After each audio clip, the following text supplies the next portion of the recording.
Before I give the formal introduction, I would just like to add to this discussion that we had. Like I have had the good fortune of being able to speak to Atul sir for the past few days over, the logistical matters about the meeting and all. And I have to agree that he's such a fantastic soul that even across like phone calls and WhatsApp calls, his good energy, his positive energy just comes through. And I really feel uplifted every time I get to talk to him. So over to the introduction. Uh, Atul Petteji is a nationally acclaimed actor, director, and writer. He has performed in national and international theatre festivals, and he has been experimenting with theatre for the last 40 years. Atul Pete has directed 35 plays and has performed more than 1500 shows all over India. He is known for marrying social activism with his art, and he has directed sewage workers of the Pune Municipal Corporation who performed in his play Satya Shodhak, setting up a new path-breaking model. Atul Petteji has worked in the remote areas of Maharashtra and has stayed with farmers to produce plays with them like Dalpat Singh Yeti Gawa in Jalna and Me Mazyashi in Kanakavalli. Atul Pete has acted in Theatre Academy's famous production Ghasiram Kotwal and has performed in 35 shows in Hungary, Yugoslavia, Russia, East Germany, and West Germany. Amongst his notable publications, Atul Pete's book must be mentioned called Natak Valyache Prayog, which is on his philosophy of theatre. He has invented a new form of theatre called the Ringan Natya and has also started a theatre therapy program called Manas Ranga for mental health groups. Atul Pete's plays have travelled extensively, both in India and abroad, and he has received many prestigious awards for these. Now, sir, I would like to invite you to begin your session, and I'm sure we would all have a wonderful time.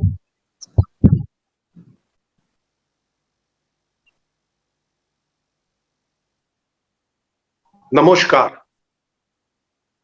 আমি আশা করছি যে আপনারা সবাই Covid pandemic পরিস্থিতিতে নিরাপদে আছেন। এই দুঃসময়ে তাড়াতাড়ি কেটে যাক। একদিকে যখন করোনার তাণ্ডব চলছে, অন্যদিকে এমন বহু অঞ্চল আছে যেখানে মানুষজনেরা বন্যার প্রকোপে ভুগছেন। এই সেমিনারটি অত্যন্ত গুরুত্বপূর্ণ, কারণ এখান থেকে উঠে আসা টাকা সুন্দরবনের দুস্থ মানুষজনের সাহায্যের কাজে লাগবে। আর এটা খুবই আনন্দের যে এই শুভোদ্যোগে আমার সিনিয়রদের সঙ্গে আমার সমবয়সীরাও যোগদান করেছেন। এই পরিস্থিতিতে সত্যি আমাদের সবার দরকার একসাথে পথ চলা। আমি আন্তরিক ধন্যবাদ জানাই মনীষ মিত্র আর কসবা আর্ঘ্যকে এই উদ্যোগের জন্য আর আমাকে এই পথ চলার সঙ্গী করে নেওয়ার জন্য। नमस्कार। परसों मैं बात कर रहा था मोनीश जी से और पूछ रहा था, और मैंने वैसे तो एक पूरा पेपर लिख दिया है, लेकिन मोनीश दा बोले कि जो सुनने वाले युवा पीढ़ी है रंगमंच में रुचि लेने वाली, वो शायद हिंदी और अंग्रेजी बायलिंगुअल भाषा समझ लेगी। कई सारे लोग ऐसे हैं कि जिनको अंग्रेजी समझ में नहीं आता। तो मेरा आज का जो भाषण है या संभाषण कहिए, वो दोनों भाषा में होगा। पहले तो बहुत अच्छा लग रहा है, क्योंकि इतने दिनों के बाद दूसरे प्रांत के लोगों के साथ जोड़ना खुद को और बातचीत करना थिएटर के बारे में, रंगमंच के बारे में। और परिस्थिति ये है कि एक दूसरे से बात करना, संवाद करना बहुत जरूरी है इस समय में। आपको सबको मालूम है जैसे सुंदरबन में जो हुआ, महाराष्ट्र में भी कोंकण रीजन में ऐसे ही बाढ़ आई, फ्लड आ गई। लोगों का जो जीवन है वो पूरी तरह से तहस नहस हो गया। लोग बिखर गए, घर टूट गए, लोगों के सारे घर और मकान पूरे पानी में चले गए। लोगों की जिंदगी बहुत ही कठिन हो गई वहां की भी। ये तो बाढ़ की वजह से, बारिश की वजह से हो गया, और ये पूरे भारतवर्ष में कई प्रांतों में भी हुआ। इसके पहले जो कोरोना की स्थिति 1.5 साल पहले आई हमारे यहां, ये कोरोना या कोविड-19 ने पूरी जिंदगी का नक्शा बदल दिया। हम ये कह सकते हैं कि अभी जिंदगी या पूरी दुनिया प्रो कोविड, कोविड के पहले और कोविड के बाद, आफ्टर कोविड, इस दो टुकड़ों में हम देख सकते हैं कि कोविड की स्थिति पहली क्या थी और कोविड के बाद क्या है। मैं ये आशा करता हूं कि जो आज देखने वाले, सुनने वाले लोग हैं, दर्शक हैं, उनके घर की स्थिति, वे सब लोग सुरक्षित होंगे। they will be fine and fit, I hope। स्थिति बहुत ही गंभीर हो चुकी थी 1.5 साल में। मैं महाराष्ट्र की बात करता हूं अभी। जो गरीब लोग हैं, मजदूर है, किसान है, यहां काम करने के लिए छोटे गांवों से, कस्बों से बड़े शहरों में जो मजदूर लोग आते हैं, उनकी स्थिति बहुत ही गंभीर हो गई। ये पैंडेमिक के लिए जब अनाउंसमेंट हुई कि अब लॉकडाउन है, तो हजारों लोग, क्योंकि लॉकडाउन हो गया था तो बसेस और ट्रेन बंद थी, तो पैदल चलने लगे। ये सुनना बहुत और बोलना भी बहुत मुश्किल है। मैं अस्वस्थ हो जाता हूं, क्योंकि 300 या 400 किलोमीटर पैदल जाना अपने गांव को वापस, और पता नहीं गांव में क्या होगा, क्योंकि गांव के लोगों ने गांव के रास्ते बंद कर दिए थे। तो जैसे कि संस्कृत में ना अरत्र ना परत्र बोलते हैं, ना यहां भी और ना वहां भी, तो शहरों से ढकेल दिए, फेंक दिए लोग, गांव की तरफ जाते हैं, लेकिन गांव के रास्ते बंद है। लोग 300, 400, 500 किलोमीटर पैदल चले गए। कई महिलाओं की प्रसूति रास्ते में हो गई, वे गर्भवती महिलाएं थी वहां पे। ये स्थिति पढ़ के या देख के,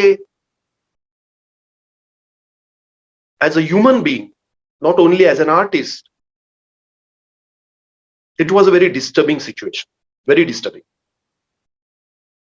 नाटक तो हम नहीं कर पाए, और नाटक नहीं कर पाए इसका मुझे तो कुछ दुख है, लेकिन उतना दुख नहीं है, क्योंकि समाज की जो प्रायोरिटी है, वो प्रायोरिटी अच्छे जिंदगी की है, स्वास्थ्य की है, या शिक्षा की भी है, और लोगों को खाना मिलना चाहिए, पैसा मिलना चाहिए। इसके बाद जब वो ठीक होंगे, तब हमारा नाटक या कला वो देखने आएंगे, या तो हम कर सके। तो 1.5 साल में पूरी जिंदगी बदल गई, हमारा दृष्टिकोण बदल गया। और कल से मैं और भी अस्वस्थ हूं, डिस्टर्ब हूं, क्योंकि आपने पढ़ा है कि अफगानिस्तान में जो हो रहा है और अखबार में जो आज बातें आई है, छपी हुई है, या तो टीवी पे वो हमने देखी है, और वो देखना और समझ लेना बहुत ही मुश्किल है, बहुत ही कठिन है।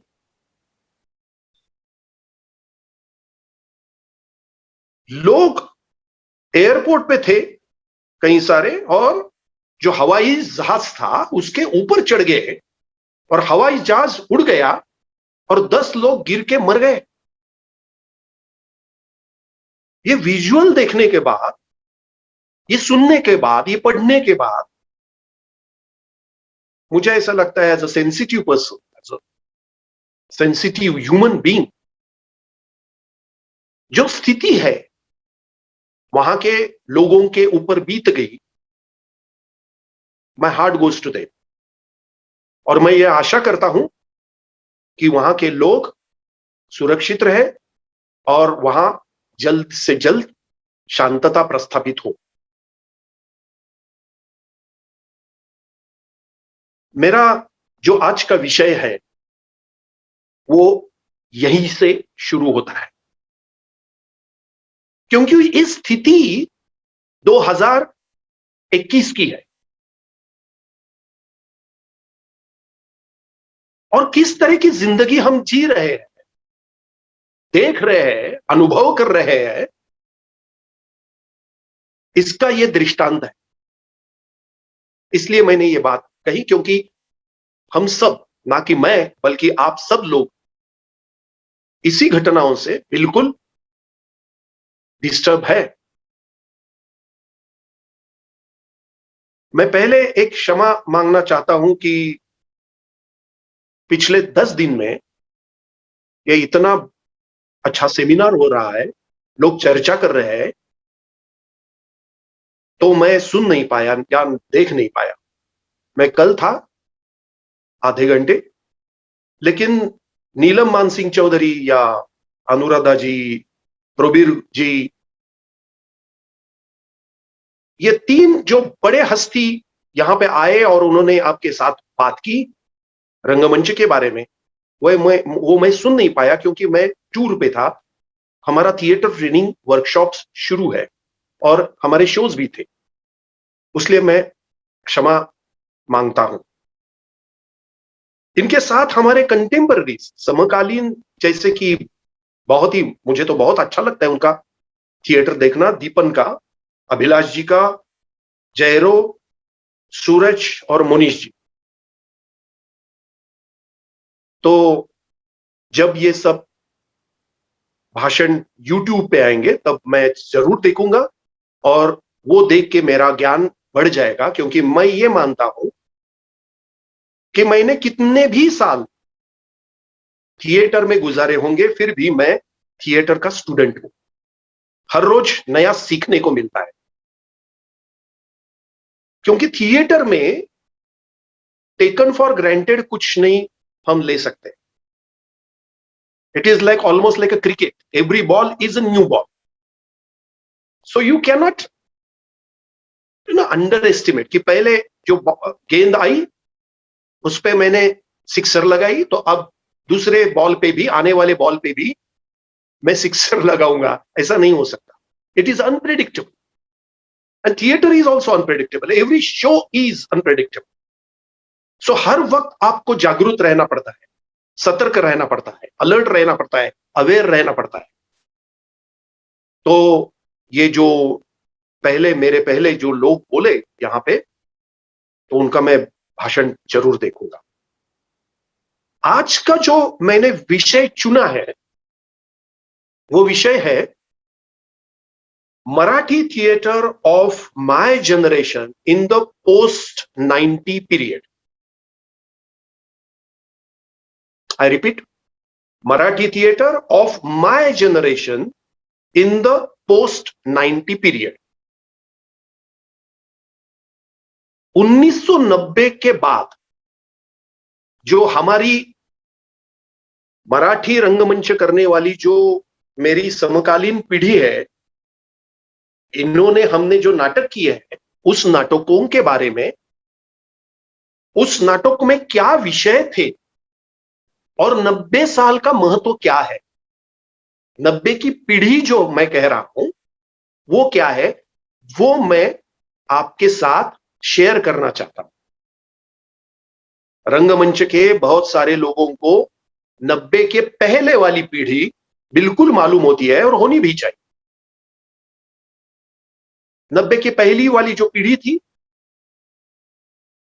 1947 15th of August, after the independence NSD की स्थापना हुई, और going back to the roots, तो चार जो लेखकों ने भारत का रंगमंच स्थापित किया, मोहन राकेश जी थे, विजय तेंदुलकर जी थे, बादल सरकार जी थे और गिरीश कर्नाड जी।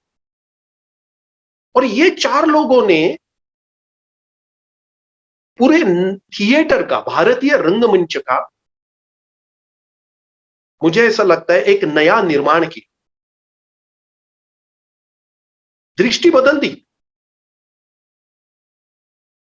उस वक्त जो आदान प्रदान होता रहता था, बादल सरकार के कई नाटक अमोल पालेकर जी ने मराठी में किए हुए हैं, उत्पल दत्त जी के किए हैं, मोहन राकेश जी के हुए हैं, और कर्नाड तो हम तो मानते हैं कि वो तो मराठी के रंगमंच से इतने जुड़े हुए हैं कि हर एक नाटक उनका मराठी में हुआ है। और यही बात तेंदुलकर जी के साथ हुई है, हर भाषा में और हर प्रांत में उनका नाटक रंगमंच पे हुआ है।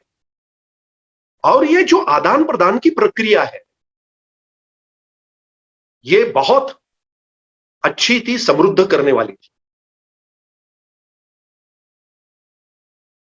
मुझे अब एक याद आया, मैं ऐसे ही बोलूंगा जैसे कि गपशप होगा या डायलॉग होगा।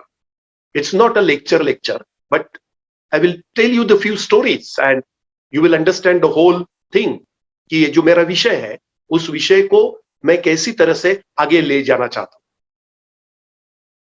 एक मुझे घटना याद आई, मैंने एक फिल्म की है, क्योंकि अब वो यूट्यूब पे भी आप देख सकते हैं, तेंदुलकर जी के ऊपर थी, Tendulkar and violence now and then. Tendulkar ji के बारे में, उनके नाटक में जो हिंसा, सेक्स और वायलेंस, सेक्स और हिंसा के बारे में बार बार हर एक नाटक में आता है, या उनके कई सारे आर्टिकल्स भी है उसमें भी आता है। तो उसके बारे में उस फिल्म में चर्चा छिड़ी थी कि ये क्या बात है, ये क्यों आ गया, इसका लॉजिक क्या है, ये कहां से आती है। तेंदुलकर साहब, आपने हिंसा कहां देखी और कौन से कारण, ये लॉजिक क्या है कि ये नाटक में कैसे आ गया, आप इतने डिस्टर्ब क्यों हो, ये हमारे सवाल थे। मेरे साथ मेरे करीब दोस्त और जिनके मैंने बहुत नाटक किया है, मकरन जी साथे थे। मैंने और मकरन जी ने तेंदुलकर जी को एक सवाल पूछा। वैसे तो तेंदुलकर साहब ने हमारे नाटक बहुत देखे हुए हैं। तेंदुलकर साहब की एक खासियत है कि जो नए नाटक है वो बहुत वो देखते थे, नए पीढ़ी के साथ वो जुड़े हुए। तो हमने सवाल पूछा तेंदुलकर साहब से कि तेंदुलकर जी, आपको क्या लगता है, what do you see lacking in the place of our generation, ये सवाल हमने पूछा। What do you see lacking in the place of our generation, हमारे नाटक में आपको क्या कमी लगती है, हमारे पीढ़ी के, हमने ये सवाल तेंदुलकर जी से पूछा था। तेंदुलकर जी की एक आदत थी, वो ऐसे देखते थे, आंखों में आंखें डाल के, और देखते रहे, और उन्होंने जवाब दिया कि आपके नाटक में लैकिंग यह है कि आप इंस्टिगेट नहीं करते, आप लोगों को उकसाते नहीं है, डिस्टर्ब नहीं करते लोगों को, उत्तेजित नहीं करते, भड़काते नहीं है। ये तेंदुलकर जी का हमारे सवाल के ऊपर जवाब था, आप उकसाते नहीं है। और हम देखते रहे, शांत हो गए। हम विचार में पड़ गए कि तेंदुलकर साहब तो बराबर है उनका, क्योंकि वो उनका अपना एक दृष्टिकोण है, लेकिन उनके पीढ़ी में तेंदुलकर साहब ने जिस तरह से नाटक लिखे थे, और भाई बहुत सारे ऐसे साहित्य भी था, वो प्रोवोक करने वाला साहित्य था या फिल्में थी। 90 के दशक के बाद वाली जो पीढ़ी है, उनके नाटक में ये इंस्टिगेट करने वाली, उत्तेजित करने वाली भावना कम है। लेकिन ये हमारा कॉन्शियस डिसीजन है। हमें यह पता चला, हमने विचार किया और एक दूसरे के साथ बात की, मैंने और मकरन जी ने, तो हमारे नाटक में वो पर्पसफुल है, एक उद्देश्य है कि हम उकसाना नहीं चाहते लोगों को। दूसरा इंसिडेंस यही एक ऐसा ही है, जो मैंने एक फिल्म की है। दूसरे हमारे हस्ती है थिएटर के बहुत बड़े राइटर, जिन्होंने थिएटर का नक्शा बदला, वो है सतीश आळेकर जी। उनके ऊपर मैंने फिल्म की है।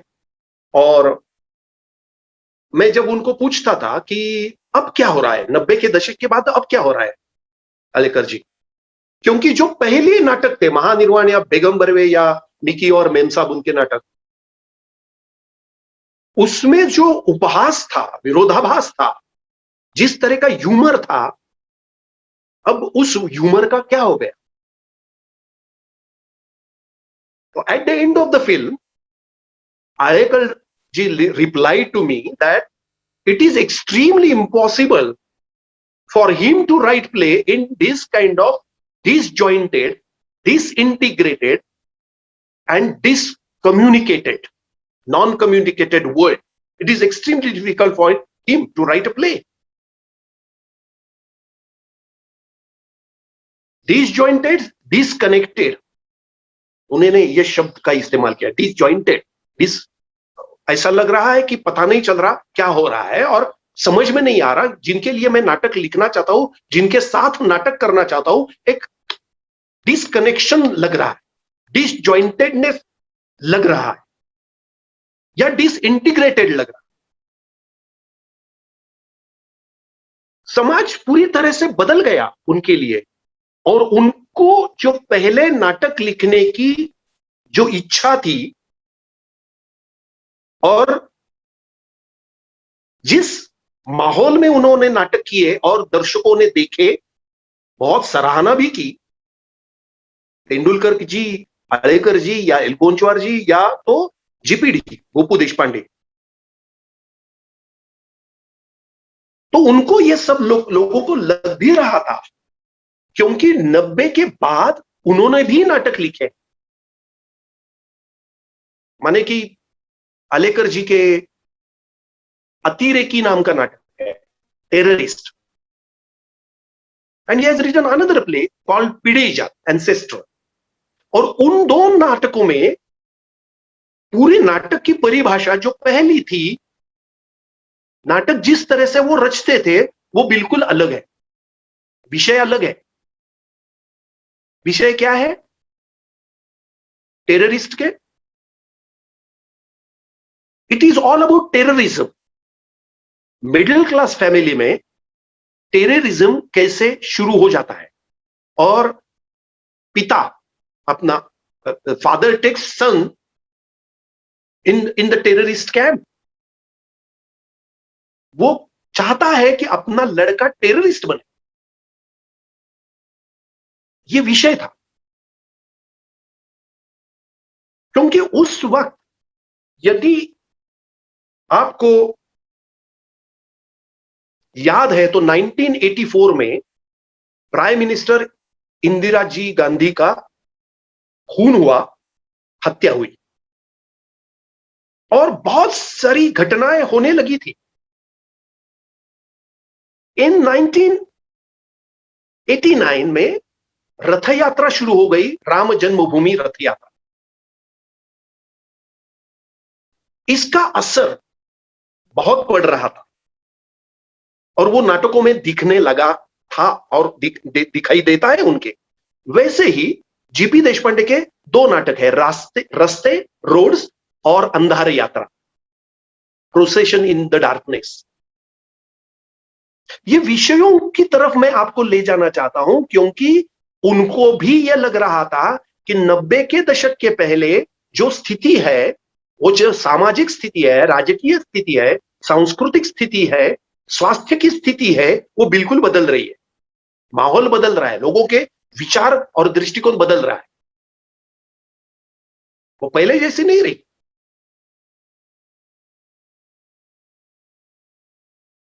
तेंदुलकर आलेकर एलकुंचवार साहब ने तो युगांत नाम का नाटक लिखा, द एंड ऑफ एरा, बहुत ही महत्वपूर्ण नाटक है।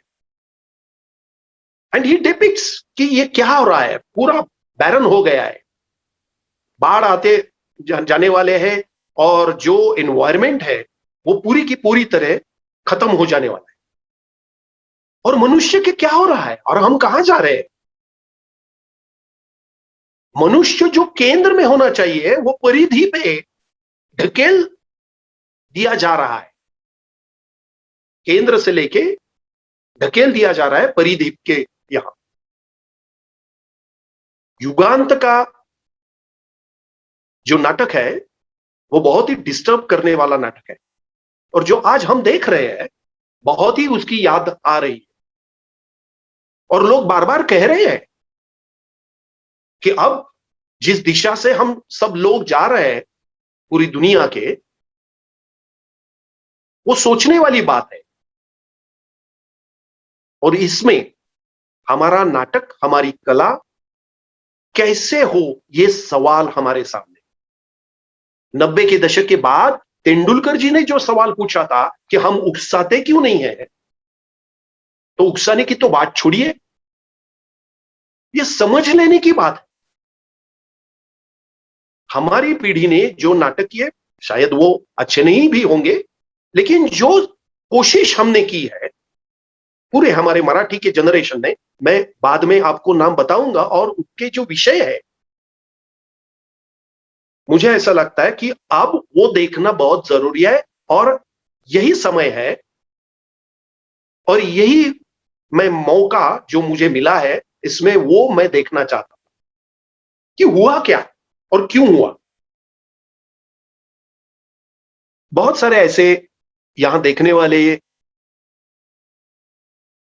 जो दर्शक है, इसमें युवा पीढ़ी के भी लोग होंगे, तो बहुत कम शब्दों में मैं ये भी बताना चाहता हूं कि मराठी रंगभूमि के बारे में थोड़ा, ज्यादा नहीं, क्योंकि जो बुजुर्ग लोग हैं उनको तो पता है। मराठी रंगभूमि it's approximately 178 years old now. We have that tradition. 5th of November 1943 में सीता स्वयंवर नाम का नाटक विष्णुदास भावे जी ने लिखा और 12 साल के बाद महात्मा ज्योतिराव फुले ने इन 1855 तृतीय रत्न दे लिखा। हमारे विषय से यह ताल्लुक रखता है। ये दो मराठी रंगभूमि के मुख्य प्रवाह है। एक विष्णुदास भावे जी ने जो नाटक लिखा था वो पूरी एंटरटेनमेंट, एक प्रोफेशनल कमर्शियल नाटक था और उन्होंने कई भाषा में भी नाटक किए थे, वो पपेट्स का भी इस्तेमाल नाटक में करते थे। लेकिन ज्योतिराव फुले का जो नाटक है तृतीय रत्न, वो नाटक में it's a very revolutionary, it's a very disturbing play in a way, क्योंकि उस समय में 1818 में पेशवाई का अंत हुआ और ब्रिटिश राज हमारे यहां आ गया। तो 1818 के बाद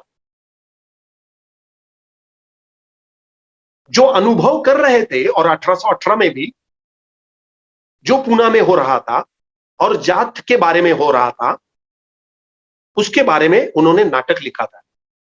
इस नाटक में जो प्रोटैगोनिस्ट है, मुख्य पात्र है, वो है Kunbi. He is a farmer, किसान।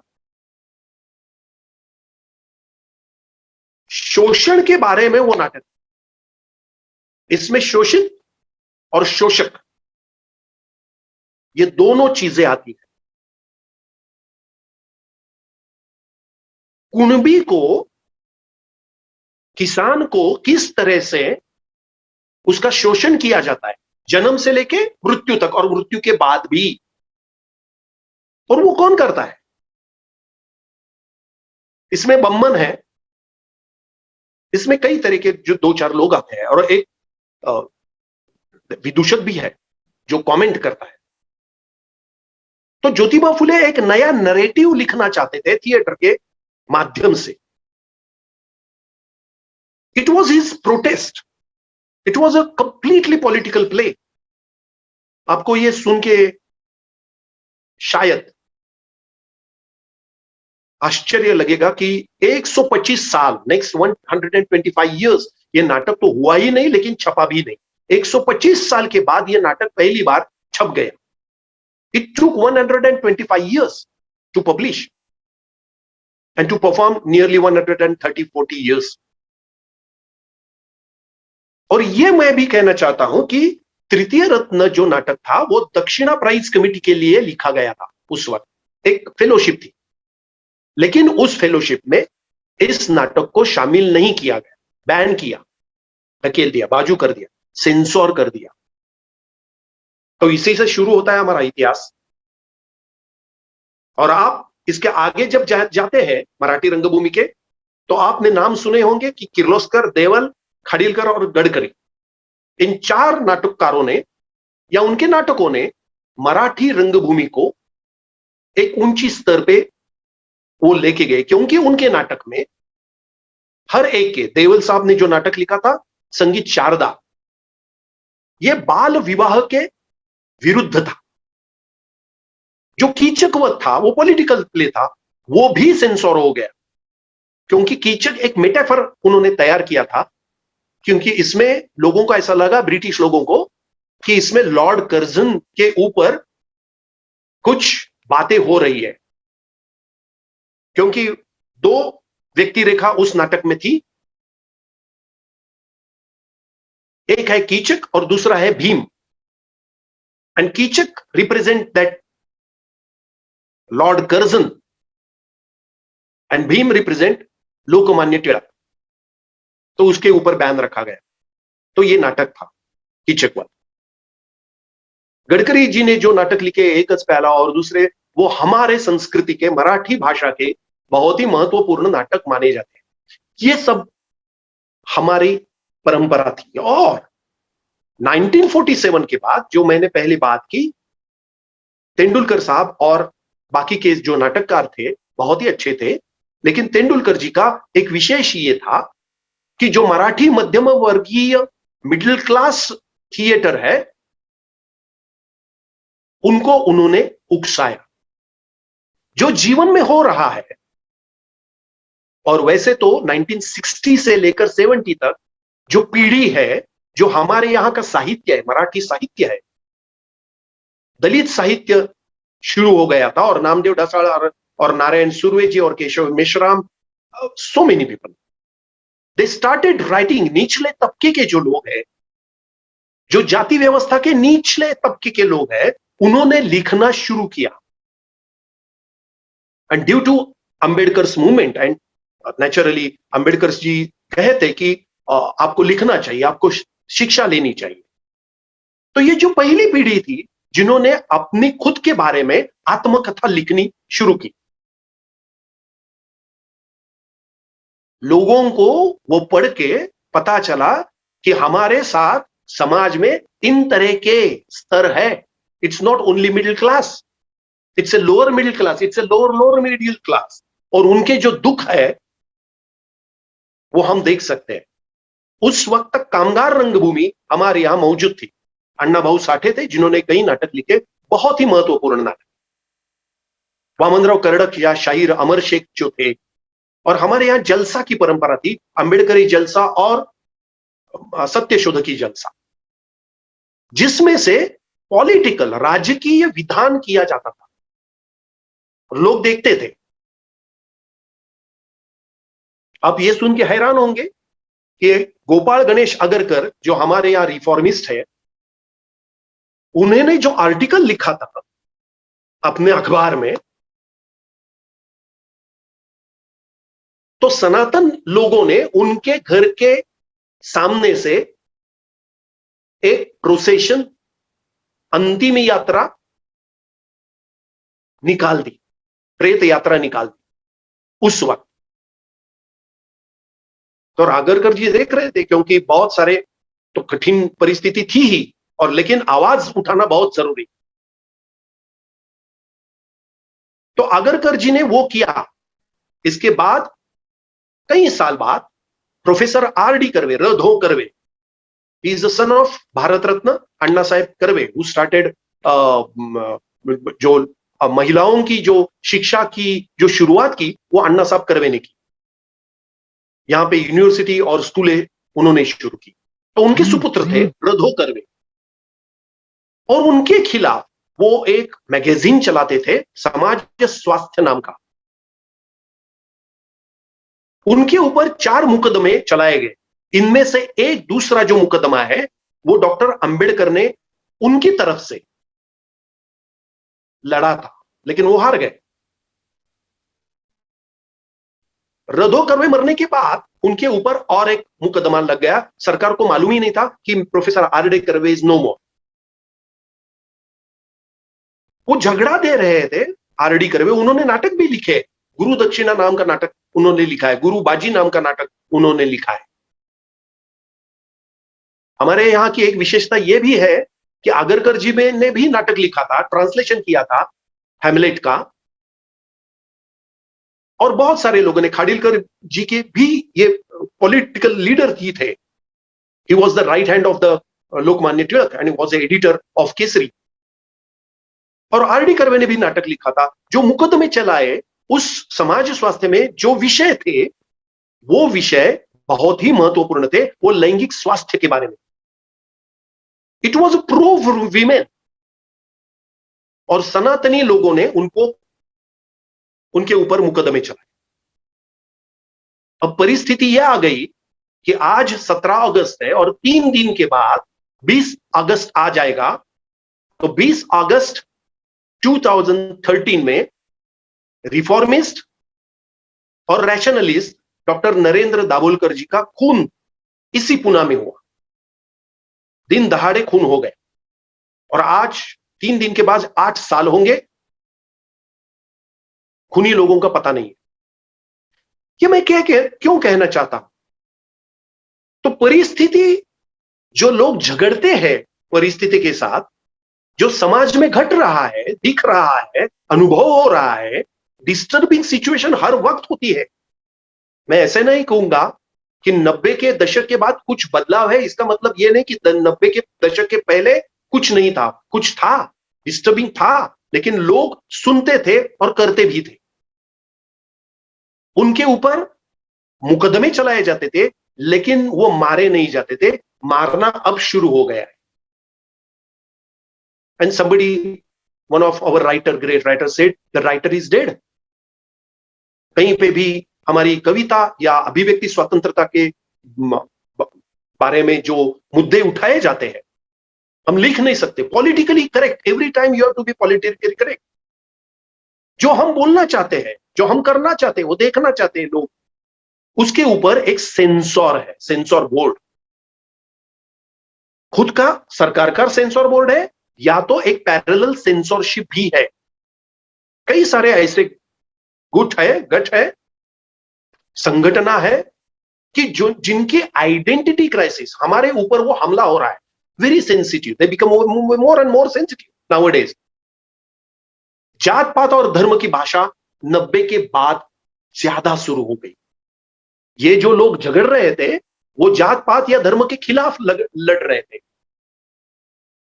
और 90 के बाद, 90 में एक घटना घटी, 3 चीजें आ गई।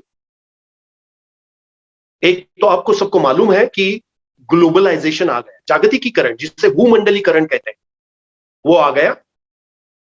प्राइवेटाइजेशन आ गया, खासगीकरण या तो निजीकरण बोलते हैं, और लिबरलाइजेशन आ गया, उदारीकरण आ गया।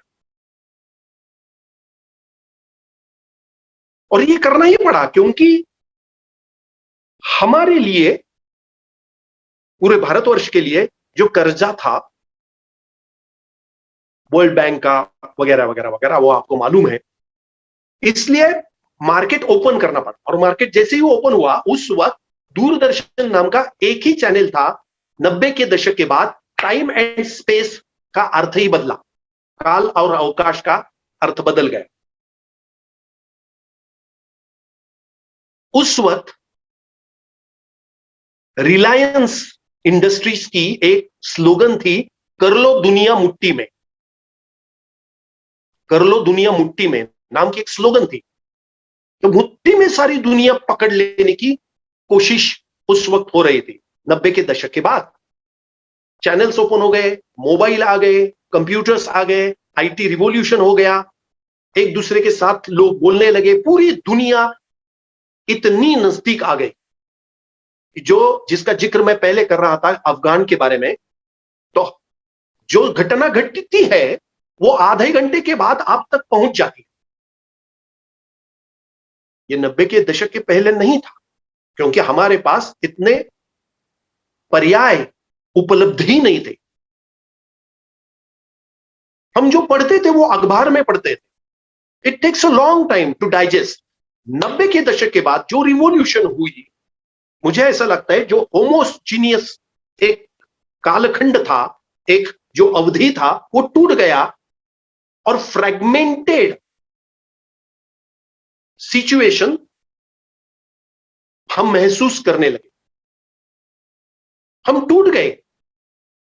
जितना हम एक दूसरे के करीब आने लगे, देखने लगे, और मोबाइल से तो पूरे दुनिया का नक्शा ही बदल दिया।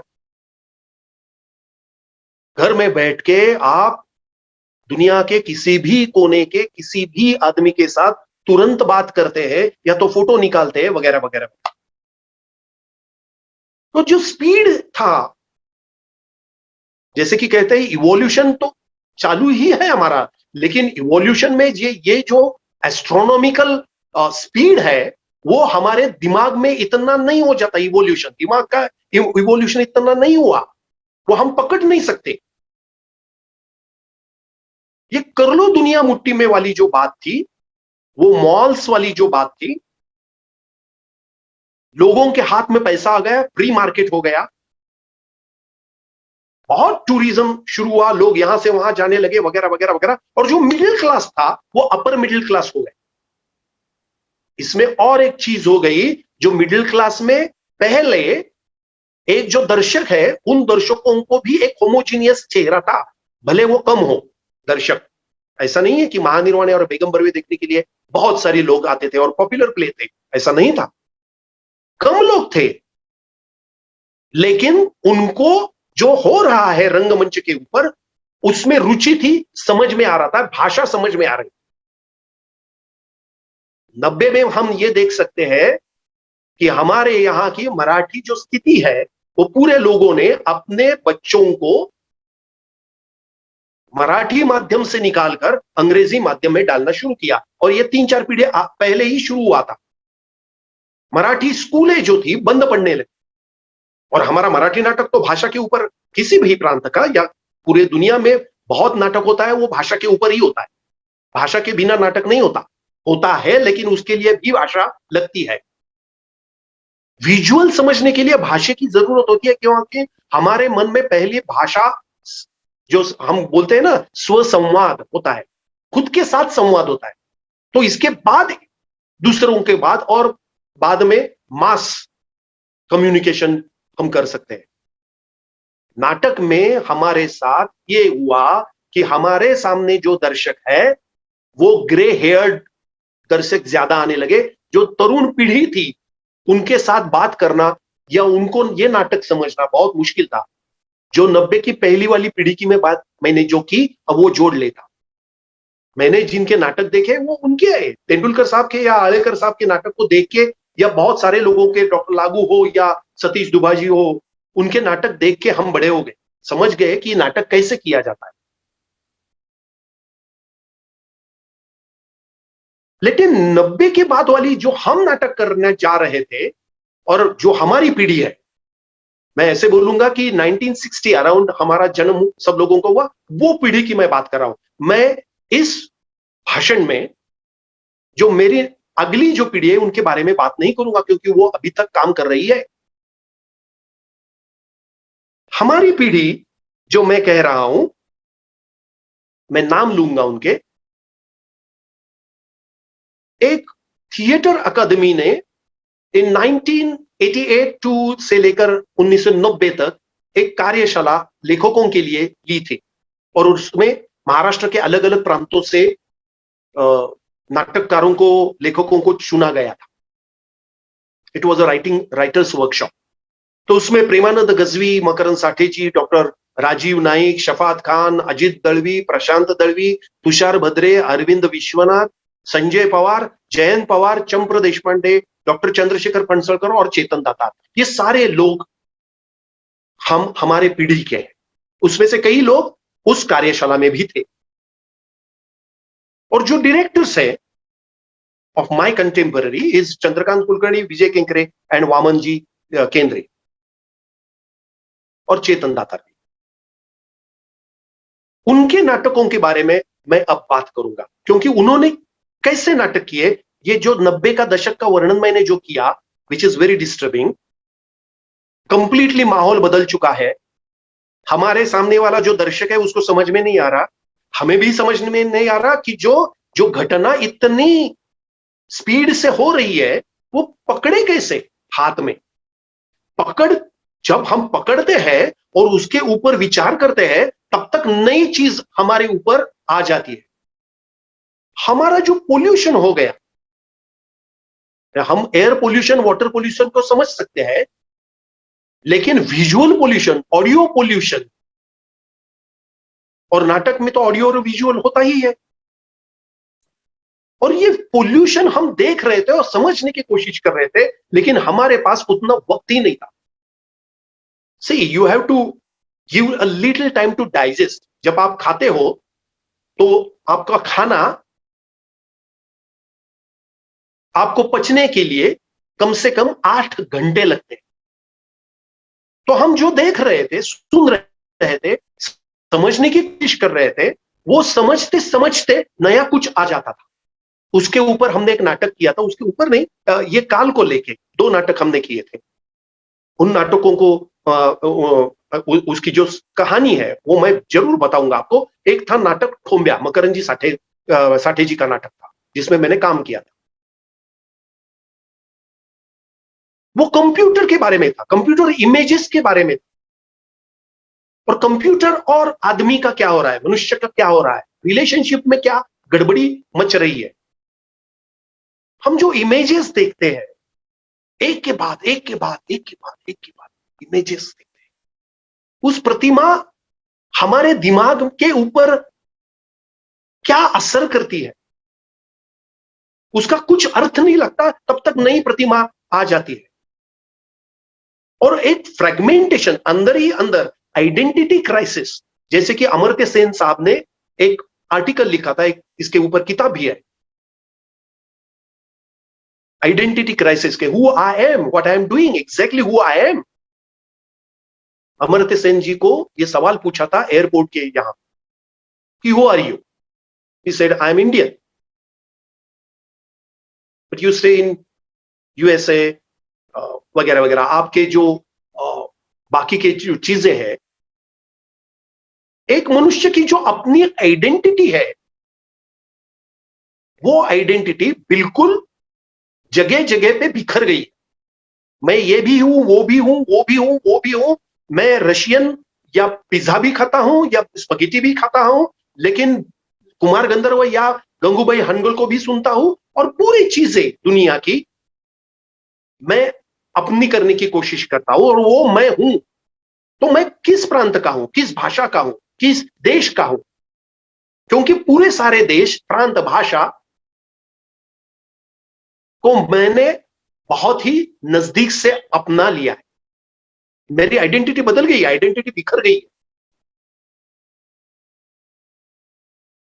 एक जगह ये अच्छा भी है और दूसरी जगह ये भी है कि ग्लोबलाइजेशन का एक इफेक्ट ये है कि हम एक दूसरे जैसे दिखने लगे।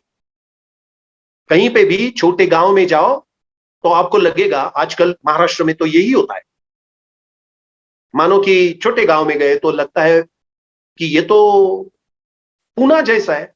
पूना में जब जाएंगे आएंगे आप तो लगेगा आप बंबई में हो। बंबई में जब जाएंगे तो आपको लगता है न्यूयॉर्क में हो।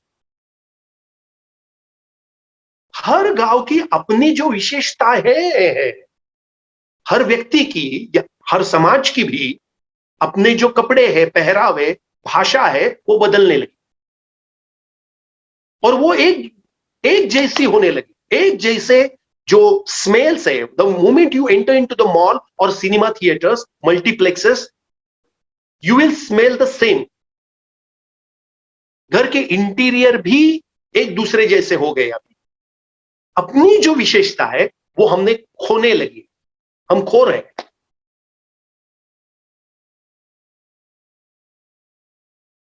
तो इसके बारे में हमने नाटक दूसरा छेड़ा था, गोला युग नाम का। ये जो समय हम देख रहे हैं 90 के दशक के बाद, ये जैसे कि त्रेता युग, द्वापर युग, कली युग बोलते हैं, वैसे हमने नाम रखा था गोला युग। एक गोले जैसा है, पता ही नहीं चलता कहां से देखो। Logical, illogical, alogical. जो मैं पहली बात कर रहा था कि महानिर्वाण आया तो समझ में आ रहा था लोगों के, जो बात हो रही थी वो एक दूसरे के साथ हम बांट सकते थे, डिस्कशन होता था। आप उस वक्त देखिए कि पूरे भारतवर्ष में भी एक चर्चा रहती थी।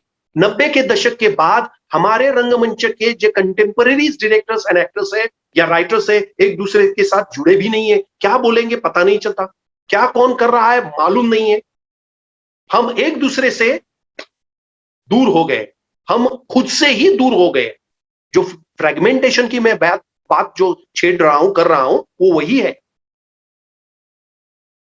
Everybody is working in the island, on their island.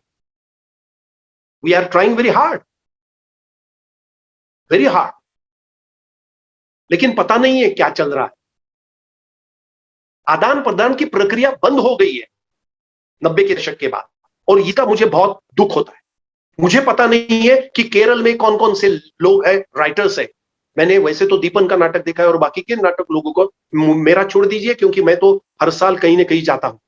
लेकिन जो आदान प्रदान की प्रक्रिया ऐसी ही होनी चाहिए जो समाज के में होनी चाहिए, वो बंद हो गई है। नाटक वालों में भी बंद हो गई। ये जो काल है, ये जो समय है, उसका हमने नाम रखा था गोला युग। जैसे कि आपको तो पता है, जैसे कि 90 का जो मैं बात कर रहा हूं, 90 के दशक की, ये एक दिन नहीं बदल गया, और वैसे तो बदल गया ही। तो मुझे तो याद आता है द मेटामॉर्फोसिस नोवेला का, जो जिसको लिखा था 1915 में फ्रांस काफ्का ने। आपको सबको मालूम होगा मेटामॉर्फोसिस में क्या है। एक जो इसमें जो इंसेक्ट है, कीटक है, उस कीट का मॉन्स्टर में, it converts into the monster, animal में कन्वर्ट हो जाता है। वो मेटामॉर्फोसिस की जो अनुभव है, वो हमने अनुभव करना शुरू किया 90 के दशक के बाद।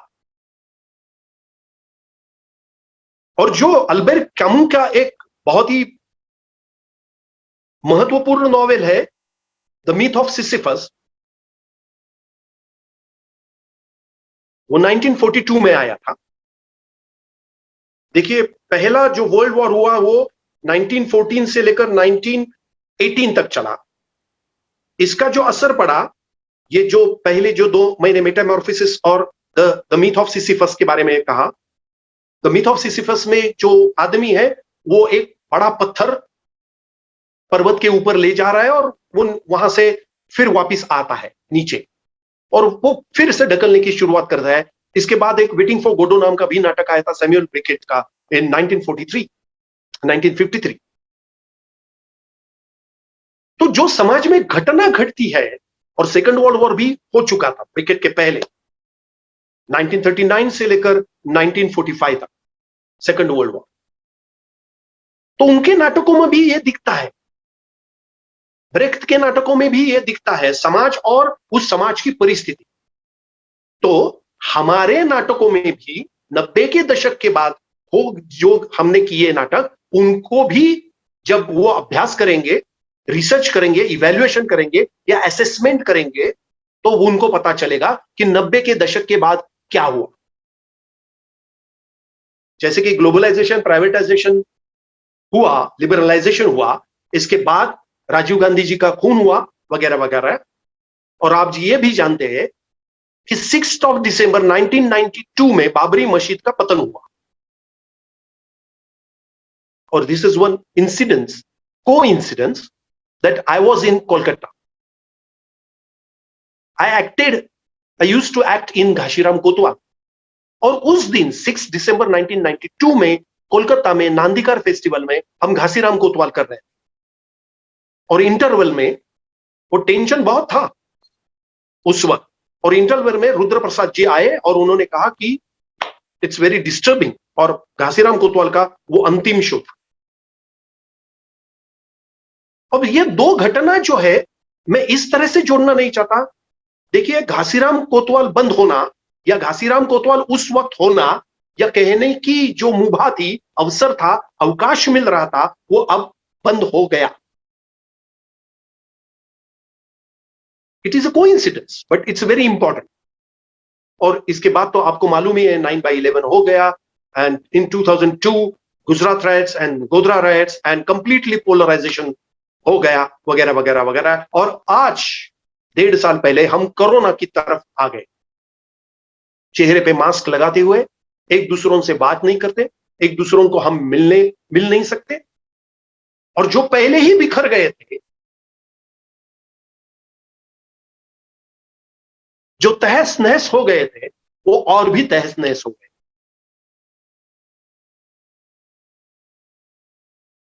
ये देखना, ये समझना बहुत ही मुश्किल था, लेकिन समझना चाहिए। तो जैसे कि मैंने पहले बोला कि थोम्बिया नाम का नाटक किया था, गोला युग नाम का नाटक किया था, उसी तरह से हमने 2 नाटक और किए। और जो अभी नाटक किया, जो कोरोना के पहले है, उस नाटक के बारे में और 2-4 नाटकों के बारे में मैं बात करूंगा, और मेरा जो मुद्दा है वो पहला स्पष्ट हो जाएगा। अभी हमने जो नाटक किया, उसका नाम है Shabdanchi Rojnishi, the diary of a world. This play is written by Ramu Ramanathan, जिन्होंने कॉटन 56 पॉलिएस्टर 84 नाम का बहुत ही महत्वपूर्ण नाटक लिखा था, मिल के मजदूरों के ऊपर। इसी तरह का एक नाटक जयंत पवार जी ने भी लिखा है, अधांतर नाम का, जिसका निर्देशन मंगेश कदम ने किया था। बहुत ही महत्वपूर्ण नाटक है हमारे लिए। जो क्लॉथ मिल्स है बंबई की, जो बिल्डर लॉबी है, वो बिल्डर लॉबी 90 के दशक के बाद इस समाज में केंद्र स्थान पे आ गए। वो चुनते हैं कि किसका राज हमें चाहिए। Complete corruption. और बिल्डर लॉबी जो जो छोटे कस्बे है, घर है, गांव है, शहर है, उनका नक्शा उन्होंने पूरा बदल दिया।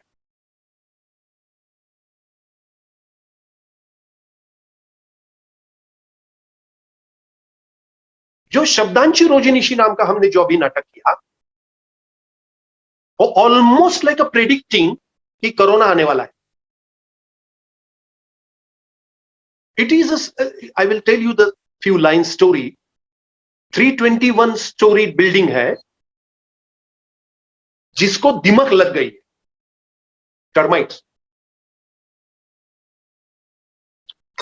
पूरी बिल्डिंग को दिमक लग गई, और हर एक फ्लोर पे,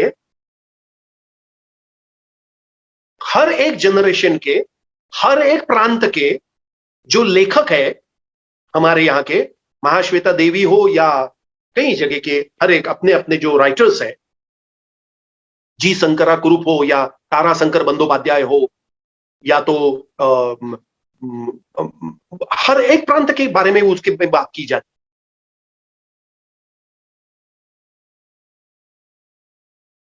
गोपीनाथ मोहंती के बारे में भी बात की जाती है। तो हर एक फ्लोर पे वो साहित्य की रचना रखी है साहित्यकार की, और उसको भी दिमक लग गई। It is a metaphor. और उसमें जो आदमी है वो पूरे रूम सैनिटाइज कर रहा है, स्प्रे कर रहा है, चेहरे पे मास्क है। और जो औरत आती है वो किसी आदिवासी इलाके में काम करने वाली है। बाहर दुनिया में क्या चल रहा है पता नहीं है, क्योंकि डिसकनेक्टेड है, डिसजॉइंटेड है, पूरी बाढ़ है। और वो जो 321 जो माला है, इसके ऊपर ये नाटक हो रहा है। और वो कब डिस्ट्रॉय होगा, नीचे गिरेगा, पता नहीं चला। किसी के साथ बात नहीं हुई, हो रही है। No phone calls, no connection. और हमें समझ में ये आता है कि दुनिया में जो अपनी अपनी भाषा है, जो मैं जिसका जिक्र कर रहा था भाषा की, वो भाषा नष्ट हो जा रही है। छोटे समूहों की जो भाषा होती है, क्योंकि अलग अलग करीबन करीब 2000 भाषा हमारे यहां है, और भी थी, और वो काल में नष्ट हो जाती है। ऐसा कहा जाता है कि हर महीने में एक भाषा नष्ट हो जाती है।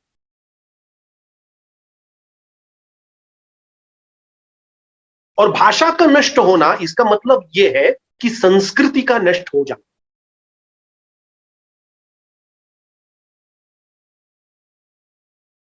इस तरह का जो माहौल है, और इसमें जो आदमी बोल रहा है, उसको पूरा जो सेंटेंस है वो बोलने के लिए उसको बहुत ही कष्ट उठते हैं।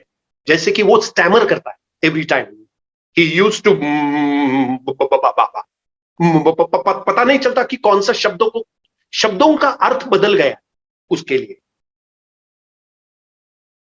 और पूरा डिस्टॉर्शन उस नाटक में हम देखने की कोशिश करते हैं, जो हम जीवन में देखते हैं। हमारे यहां जो भाषा शास्त्री है डॉक्टर अशोक जी केलकर, वो कहते थे, यदि जीवन में भाषा होगी तो भाषा में जीवन होगा। यदि जीवन में भाषा होगी तो भाषा में जीवन होगा, वो कहते थे। मैं यही कहता हूं कि यदि आपके जीवन में नाटक हो तो नाटक में जीवन होगा। क्योंकि नाटक एक जीवंत माध्यम है। It's a live medium. It is not like a online something.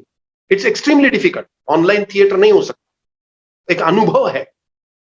एक तो दर्शक चाहिए देखने के लिए, करने के लिए और देखने के लिए। लेकिन हम आज इस युग से गुजर रहे हैं। इस युग की जो संदर्भ है वो ये है। एक नाटक और हमने जो किया था चौक नाम का, क्रॉसरोड्स, वो मैंने और मकरन जी साठे ने किया, डायरेक्ट किया था। और ये नाटक हमने एक वर्कशॉप से तैयार किया था। इसमें एक चौक में, गांव के, शहर के, पूरा रास्ता चौकअप हो गया है। It's a traffic jam. It's all about traffic jam. और अलग अलग विचारों के लोग वहां पे इकट्ठा हुए हैं। पूरा चौकअप हो गया है। कौन आगे नहीं जा रहा, पीछे नहीं जा रहा। और इनमें दो राइट्स हो जाते हैं। और दो राइट्स के बीच का जो काल है, उस काल का ये नाटक है कि बादल मंडराते हैं, टेंशन मंडरा रहा है हमारे सिर के ऊपर, और हम कुछ नहीं कर रहे। क्या करेंगे पता नहीं चलता।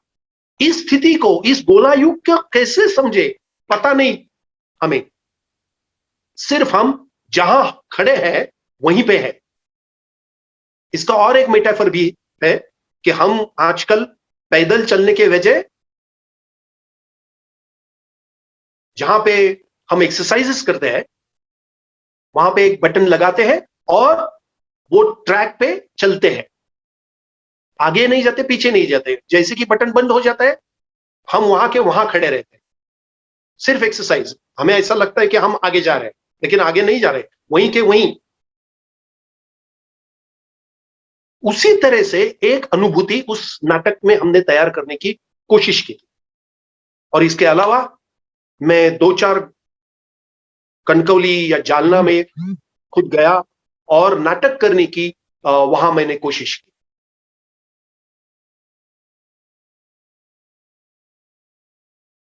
तो शहर में यह अनुभव हो रहा था हमें कि हम जो कर रहे हैं वो देखने वाला मिडिल क्लास अब मौजूद नहीं है, अपर मिडिल क्लास को इंटरेस्ट नहीं है। जो नई पीढ़ी है उनको एस्थेटिकल कुछ अलग ही है, एस्थेटिक बदल गया है। लेकिन यह समझने की पूरी कोशिश हमारी पीढ़ी कर रही है। जैसे कि मैंने जयंत पवार जी का नाटक के बारे में कहा, उन्होंने दूसरा एक नाटक लिखा था काय डेंजर वारासुर। It was all about that lobby, builder lobby, और जमीन के ऊपर कब्जा करना और उसमें से पॉलिटिक्स करना, ये उस नाटक का विषय था। या डॉक्टर राजीव नाईक का नाटक था साठेचं काय करायचं, what to do with Sathe, इस कमबख्त साठे का क्या करें। ये हिंदी में भी नाटक हो चुका है और कई भाषाओं में भी इसका ट्रांसलेशन हो चुका है। इसमें जो प्रोटेगोनिस्ट है उसको यह लग रहा है कि इस काल की, इस युग की जो कंपटीशन है और जो काम क्रोध मद मोह मत्सर ये विकार है वो बिल्कुल अलग है। And he is disturbs all the time because he is not satisfied. जो उसने काम किया है वो काम उसको आनंद नहीं दे रहा, समाधान नहीं दे रहा, unsatisfied, disturb, psychologically disturb. The play was all about that. ऐसा ही एक नाटक था चाहुल नाम का, जिन्होंने प्रशांत दलवी जी ने लिखा था, जिसमें मटेरियलिस्टिक वर्ल्ड के बारे में बात हो रही थी। पति और पत्नी के बीच में एक डील हो जाता है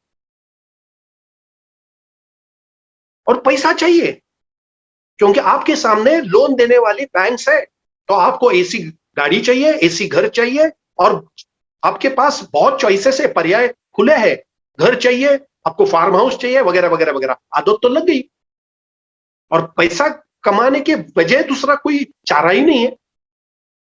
इसके बारे में वो नाटक था, बहुत ही महत्वपूर्ण था। चंद्रकांत जी कुलकर्णी ने उसका निर्देशन किया था। एक नाटक था शफात खान जी का, शोभा यात्रा था। हमारे यहां इंडिपेंडेंस डे को एक शोभा यात्रा निकलती है, प्रोसेशन निकलती है, और उनमें से बहुत हमारे यहां के राष्ट्र के जो राष्ट्र पुरुष है, झांसी की रानी हो या तिलक हो या गांधी हो, विवेकानंद जी हो, वो कैरेक्टर्स करने वाले जो लोग हैं वो इकट्ठा हुए हैं रिहर्सल के लिए। उनमें क्या होता है, वो जो पॉलिटिक्स उन्होंने वो करना चाहते थे, तिलक या गांधी या अंबेडकर जी, उस पॉलिटिक्स का, उस राजकीय स्थिति का, विचारों का आज के युग में क्या हो रहा है, इसके बारे में बहुत ही महत्वपूर्ण नाटक था। वो देखने की कोशिश शफात साहब ने की थी। प्रेमानंद गजवी का जी का नाटक है गांधी अंबेडकर। वो तो यहीं के ऊपर चलता है कि गांधी जी और अंबेडकर जी, ये दोनों जो विचारधारा है, उस विचारधारा को लेके उसमें क्या साम्य है और भेद भी है। यह नाटक कर्नाटक में भी बहुत बार हो चुका है। इसको चेतन दातार जी ने निर्देशित किया है और अजित दलवी का जो नाटक है समाज स्वास्थ्य जो हमने किया था, वो रधो करवेजे के ऊपर था। उसमें सनातन धर्म के लोग हैं और मुकदमे चलाए जा रहे हैं। इसी तरह के और दो नाटकों का मैं उल्लेख करूंगा जरूर। एक ढोल ताशे नाम का नाटक था, चंप्र देशपांडे जी ने लिखा था। पुणे में एक प्रोसेशन चलती है गणपति की वक्त। तो what is God, what is this procession, what is this जो चलता है 2 दिन 3 दिन 10 दिन, और उसमें से एक यूफोरिक वातावरण तैयार हो जाता है पूरे पूना में, और इस तरह से उसको लेके राजकारण और आर्थिक स्थिति उसके ऊपर निर्भर रहती है। लोगों के दिमाग में कुछ अलग ढकेल दिया जाता है। अंधश्रद्धा बहुत ही ढकेलती जा रही है। अब आप टीवी लगाएंगे तो आपको पता चलेगा कि टीवी के ऊपर भी आज हर एक चैनल के ऊपर भी, हर एक चैनल पे भी किसी पत्थर या ज्योतिषी लोग आते हैं और कुंडली बताते हैं, वगैरह वगैरह वगैरह वगैरह। वो आप जानते ही है। और बुआ और महाराज साधु लोगों का जो सब हो रहा है 90 के दशक के बाद, वो इस नाटक में इसके बारे में चर्चा छेड़ी थी। संजय पवार जी हमारे दूसरे और एक नाटककार है जो है, उन्होंने कौन मंटो टक्का दिला नाम का एक नाटक लिखा था जिसमें आरक्षण के बारे में, रिजर्वेशन के बारे में उन्होंने चर्चा छेड़ी थी। बहुत ही वो भी महत्वपूर्ण एक नाटक है।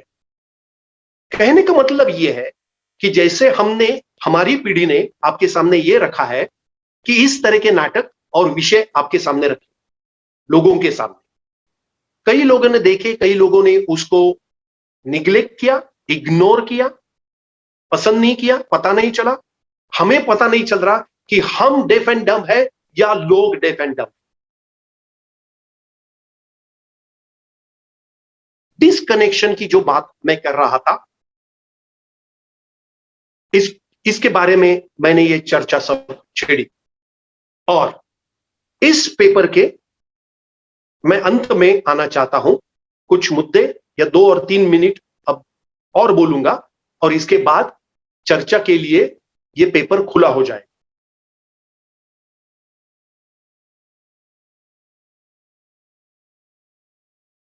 सिर्फ एक बार मैं रीकैप करता हूं। मैंने जो शुरुआत की वो आज के डिस्टरबेंस के बारे में मैंने की। बीच वाला डिस्टरबेंस कहता था अस्वस्थ युग कैसा था, उस अस्वस्थ युग को लेकर हमारे नाटककारों ने उसको समझने की कैसे कोशिश की, नाटकों में इसका रिफ्लेक्शन, प्रतिबिंब कैसे पड़ा, यह मैंने बोलने की कोशिश की।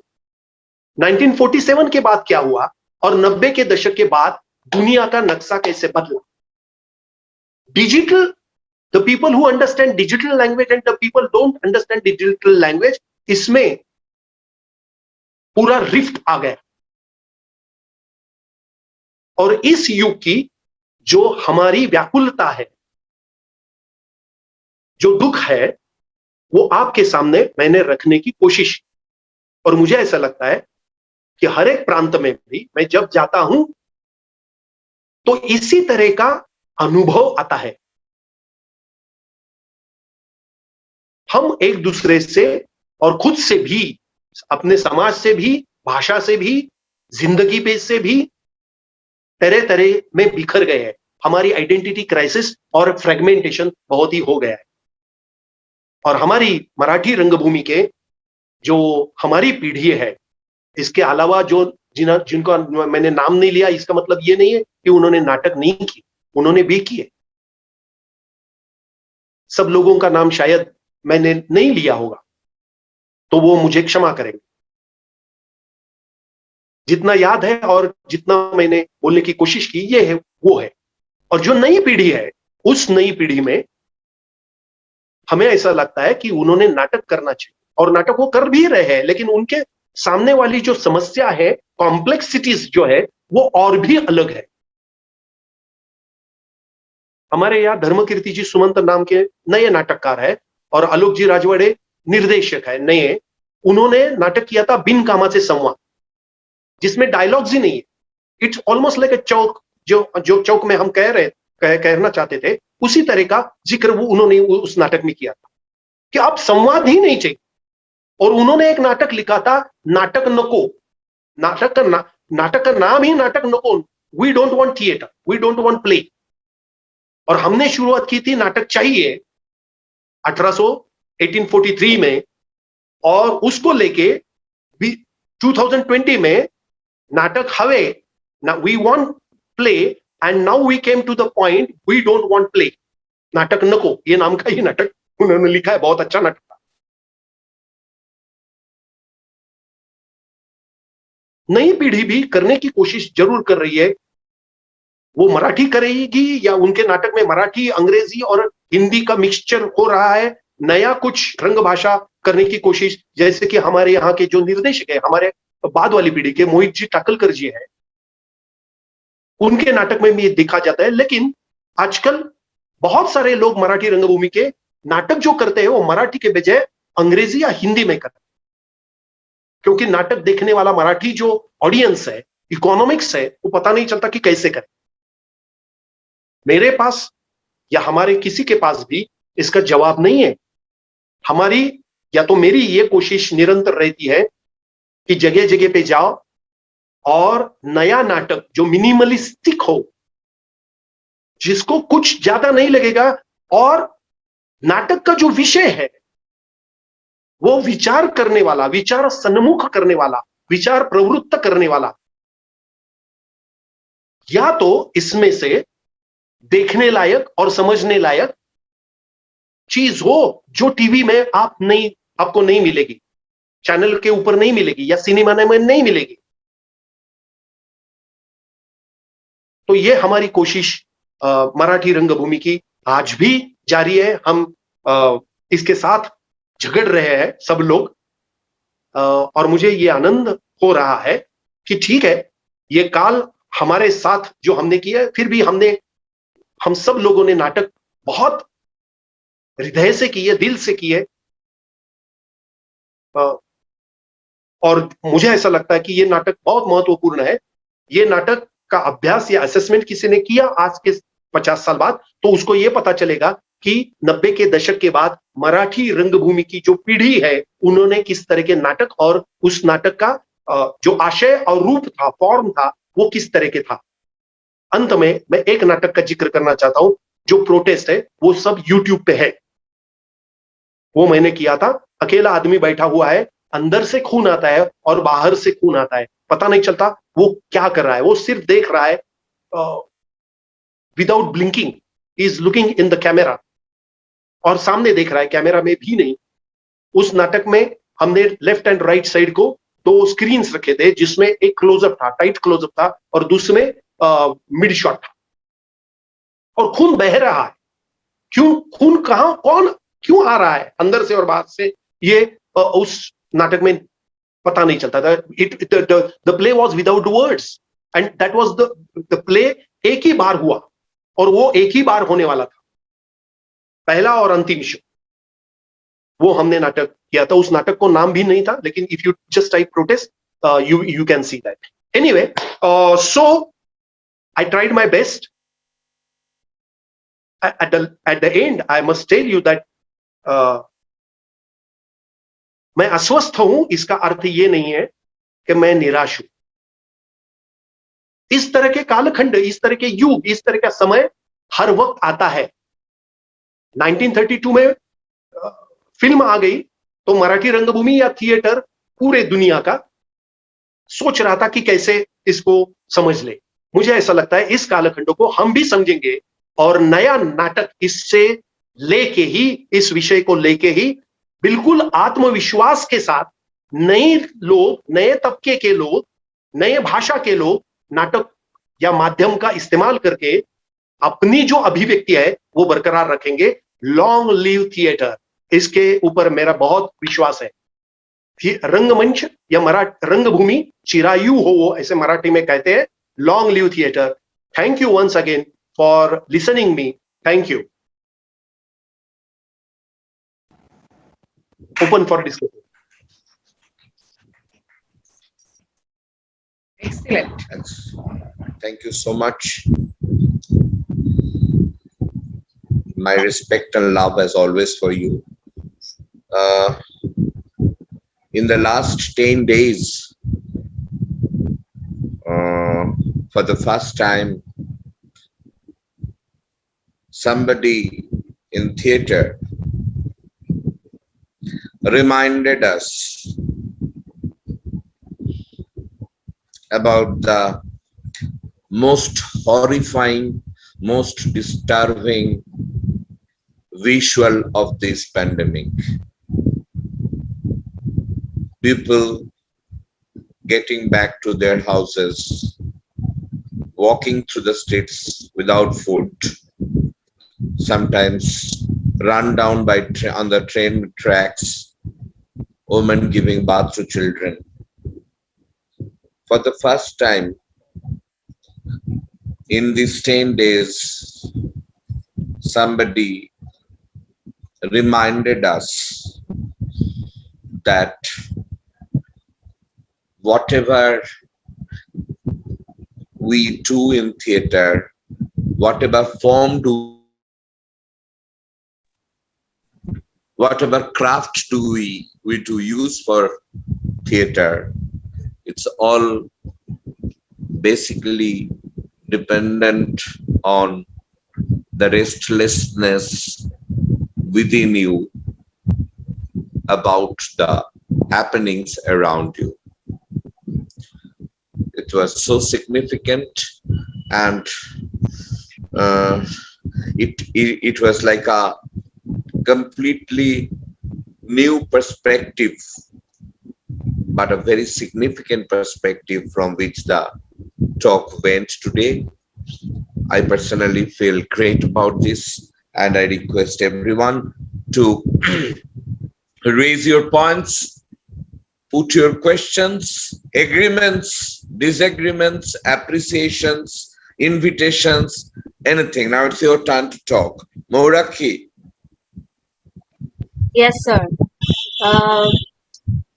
I personally feel very, very moved after this talk, and it's quite difficult for me to formulate what I'm thinking in words. But yes, the house is now open for questions. We already have somebody who wants to ask a question. Shruti ji, please go ahead, unmute yourself, and let's hear what's on your mind.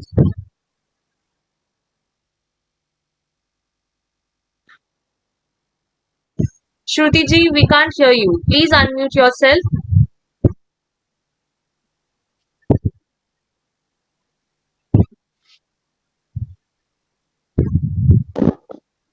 Hello? Hello? Hello, we can listen. Yes, you're on. Yes, now you are audible. Now you are audible. Hello sir, मैं श्रुति हदनकर बोल रही हूँ। Sir, आपने जो अभी दिया है, जो बोला है, जो हमारे पीढ़ी के लिए 90 शतक का जो बात, 90 के जो यानी जो अभी हम लोग सोच रहे हैं कि आगे क्या करना है, जो आपने जो इस बारे में कहा है, वो मैं तो इतनी हैरान हुई है कि अभी से क्या करना है। मैं तो बहुत कुछ आपका सुन के मुझे ना सुन के यही लग रहा है कि मैं नसीबान हूँ कि मैंने ये लेक्चर सेशन आपका सुना। इससे मेरा दृष्टिकोण तो बदल ही रहा है, और उसका बदलाव मुझे ऐसा लग रहा है कि अभी से कुछ ना कुछ तो करना चाहिए करके। सर, मैं बहुत धन्यवाद मान रही हूँ आप इस बात से।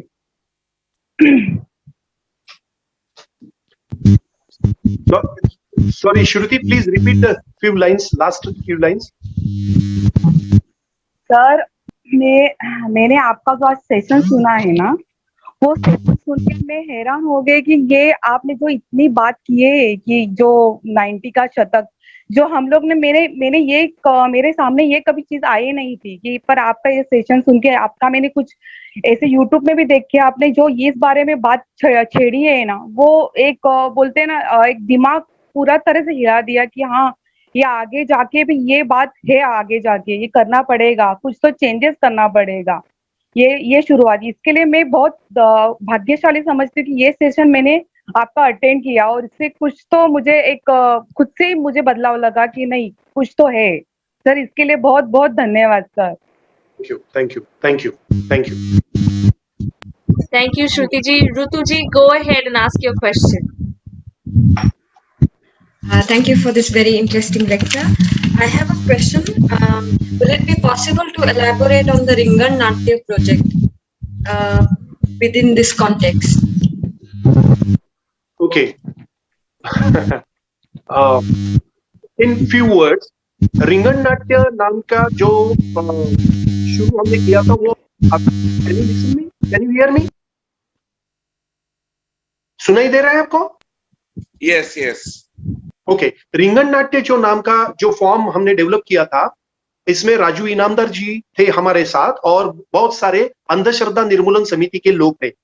After the brutal assassination of doctor Narendra Dabholkar, we started doing theatre on the streets, लोगों में जाके, और जो उनके एक्टिविस्ट थे जगह जगह पे, करीबन 250 एक्टर्स को लेके, एक्टिविस्ट को लेके, हमने जगह जगह पे 16 plays we approximately we did, and approximately 1000 shows of the 16 plays पिछले 8 साल में हो चुके हैं।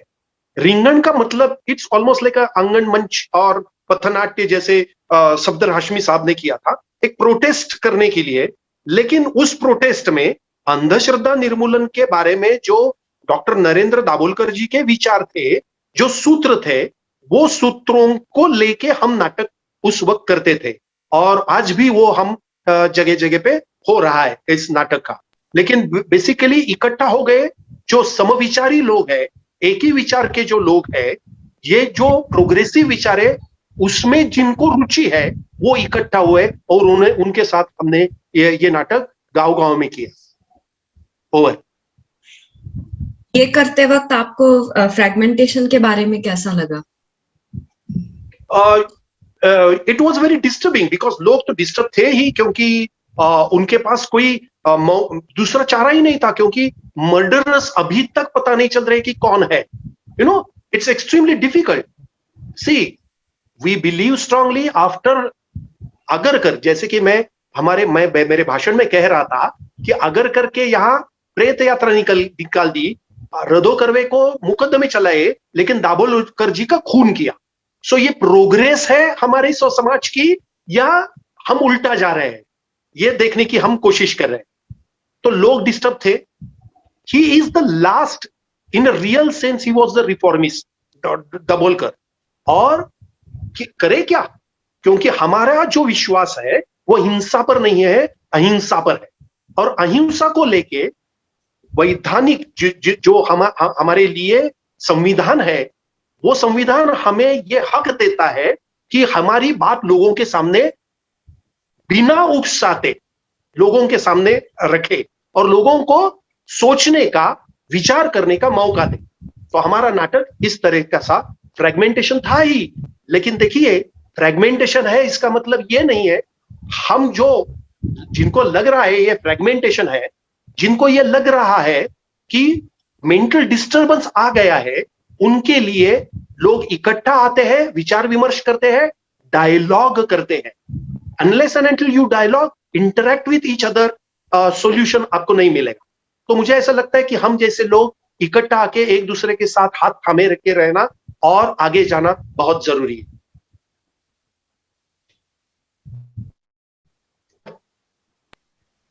Thank you, sir. Shruti ji, did you have another question? Because I saw that you were raising it. Okay, okay. So anybody else who would like to comment something or ask something? I know Saif Rashid has left a comment in the chat box. He has said, "Sir, thank you for the message. Theatre is nothing without the human soul, and it is for us and our progress, not degradation." And Om Shivale has actually left the link, the YouTube link for protest. I would recommend that everybody watch it.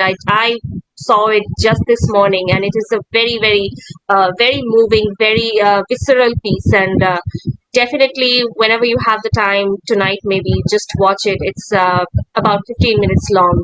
So anybody else who would like to maybe ask a question, just please leave a comment in the chat box or raise your hand, and I will call on you. Okay, Tulika Di. Yes, I see you. Go ahead. Thanks a lot.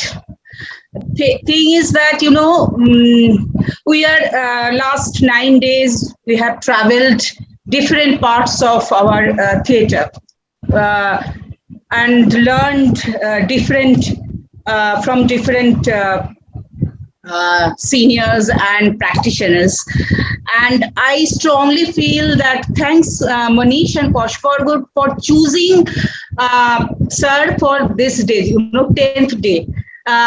This 10 days discussion or learning should end it like that, from where we can start again.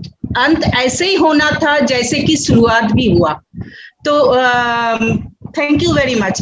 Actually, I want to comment that, my theatre journey, like I born and brought up in Bohurupi, and at present I'm not there, but 28 years. And more or less every evening we used to learn from different, about theatre from different parts of India. And every time we have heard about Maharashtra theatre of Maharashtra.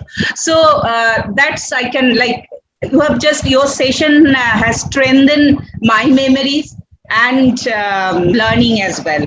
So we are really proud that we are in a country where Maharashtra is there, and so enriching theater practice is there. So that way, thank you very much. And I just want to know that, what do you think that, you said from, like, you took reference of 90s, but as we feel that last 5-6 years, again, everything has changed, drastically changed. And I think that if 90s was bad, it is worse. I don't know whether everybody will agree or not, but it's my feeling. And not only in my country, but whole, like globally, if we see other countries as well, like recently Afghanistan, we see. So I was thinking last 1 year that maybe we will get again the new script with the new analysis, new interpretation in new situation. Every time that is happening, but I would like to hear from you few lines. What do you think? Like, it's not only Corona, huh? It's not only Corona. Overall, as you said, that politically, socially, everything has changed. So it's. Thank you. आपने बहुत ही महत्वपूर्ण मुद्दा उठाया. लेकिन ये 5-6 सालों में भी जो नाटक हमने भी किए हैं, इसमें व्हाइट रैबिट और रेड रैबिट का मैं नाम लेना चाहूंगा. वो नाटक मैंने किया था. Naseem Sulemanpur is the writer of that play. And एक ही एक्टर एक ही बार वो नाटक करता है, और वो पूरे दुनिया में हुआ था. और उस नाटक का विषय मैं बता नहीं सकता, क्योंकि उसके लिए पाबंदी है, क्योंकि नहीं तो लोगों को पता चल जाएगा उस नाटक में क्या है. उस नाटक की एक विशेषता ये है कि नाटक की जो स्क्रिप्ट है वो लोगों के सामने, उस एक्टर को लोगों के सामने मिलती है, और उसको भी पता नहीं है, एक्टर को भी, वो करते समय पहली बार वो पढ़ता है, और इंस्ट्रक्शंस भी वहीं पे मिलते हैं कि आप ये कर सकते हैं, वो कर सकते हैं. तो at the same time you have to direct the play, at the same time you have to act the play and to interact with the play. और उस नाटक का जो विषय है वो पूरे तरह से, naturally it is a very important play. I will not tell you the story because वो स्टोरी हम बता नहीं सकते, क्योंकि नहीं तो दूसरे लोगों के लिए तकलीफ हो जाएगी. लेकिन नाटक बहुत महत्वपूर्ण है, इस तरह का नाटक. दूसरा, मैंने जो नाटक देखा था और जो मेरे विचार पे या मन पे बहुत ही रहा, वो दीपन का था. मैंने दिल्ली में देखा था. कैलिगुला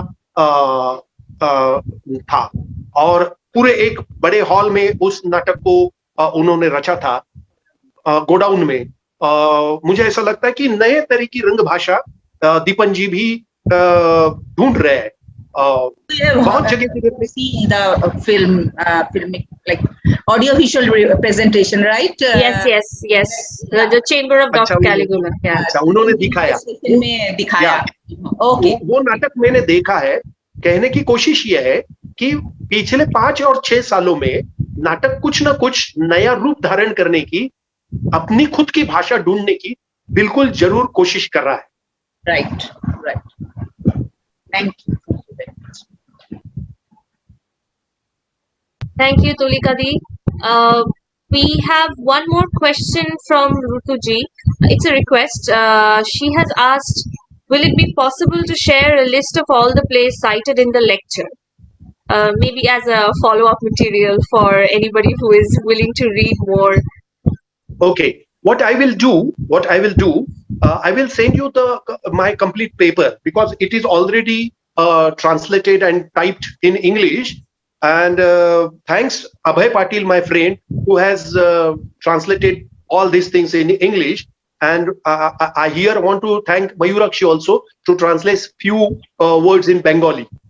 शुरुआत के. तो बिल्कुल आपके पास मैं वो पेपर भेज दूंगा, ताकि वो आपके लिए, सबके लिए आपके इंटरनेट के ऊपर मिल जाएगा आपको. Thank you. Is that Thank you so much. That would be absolutely amazing because I am looking forward to reading it as well. Costa Gupta has asked a question. It's also a comment. Sir, it's a pleasure to see you after a long time. Will you please explain a bit about the therapeutic side of theatre that you are practicing? Oh, okay. It is हमने एक नाटक ये नाटक नहीं है लेकिन using theatre for psychological जो patients जो है जो मानसिक जो आजार जो मानसिक तौर पे डिस्टर्ब है उनके लिए हमने नाटक का इस्तेमाल करना शुरू किया। देखिए जो मानसिक आजार बीमारी जो बोलते हैं मानसिक बीमारी, इसके लिए हमारे यहाँ मेडिसिन या तो डॉक्टर के पास जाना या तो काउंसलिंग करना, समुपदेशन होना ये जरूरी होता है। इसके अलावा उस बीमार व्यक्ति को यदि वो ठीक हो गया तो समाज में आने की जो प्रक्रिया शुरू करनी चाहिए वो नाटक माध्यम का उपयोग करके, गाना हो या गपशप हो या कहानी हो, वो जो कुछ भी आप करेंगे जो आपके पास कुछ भी जो कौशल्य है, टेक्निक है, उसको हम बढ़ावा देते हैं, उसको फिर से वापस समाज में लाने की ये एक प्रक्रिया है। जैसे कि theatre itself is a therapy. जैसे कि हम थिएटर, डॉक्टर मोहन आगाशे हर वक्त कहते हैं कि बीमार आदमी और जैसे हम जैसे हमें लगता है हम बीमार नहीं है, लेकिन हमारे भी ऊपर मानसिक बीमारियां हैं, लेकिन वो हम कंट्रोल कर सकते हैं, समझ सकते हैं और नाटक के जरिए एक कैथारसिस हो जाता है ना। तो मोहन आगाशे जी की जो खुद एक साइकेट्रिस्ट भी है और एक्टर भी अच्छे हैं, आप जानते हैं सब लोग, वो कहते हैं कि इस तरह के जो उपक्रम है, नाटक हो या गाना हो या नृत्य हो, वो एक उपचार पद्धति के तरीके से हम इस मानस रंग प्रक्रिया में देखते हैं। Thank you. Over. Thank you, sir. Did we have any more questions? Please feel free to raise your hand or just leave a comment in the chat box, or maybe just interject and just straight away go into the question by unmuting yourself.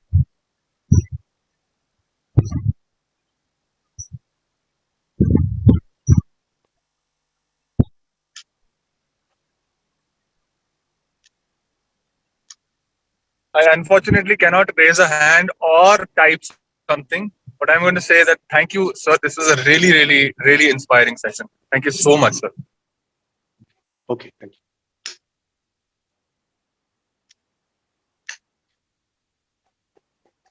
Mayurakshi? Yes, sir. I think it's a 7 o'clock. Is that fine? It is, yes, it's 7 o'clock. We have one last comment from Arpita Burman. She has said, "Thank you, sir. This is very important in this session, that how the global politics changes our lives and our theatre language." Thank you. Yeah, I think one of the biggest takeaways of today's session has been like putting everything into the larger context, that the personal is political, and especially when we are doing something like theatre, we have to constantly keep in mind that what we are doing has a socio-political dimension and an impact and a history and a context. So thank you, sir, for reminding us of this very important message. It is 7 o'clock. Unless we have some very pressing last-minute comments, I believe, Monish sir, we will end the session here. Morakhi, just I have one more little information to give to all the people. It is that we have been able to collect 40,000 rupees from the registration fees that you have given. This is very little compared to the requirement or the problem, but this is again very great as a gesture, as a energy of love and solidarity, as an energy to express that we are with you, whatever may be the situation. We will be with you. So we will be handing it over to Pathar Pratima runners because they are not any NGO or anything.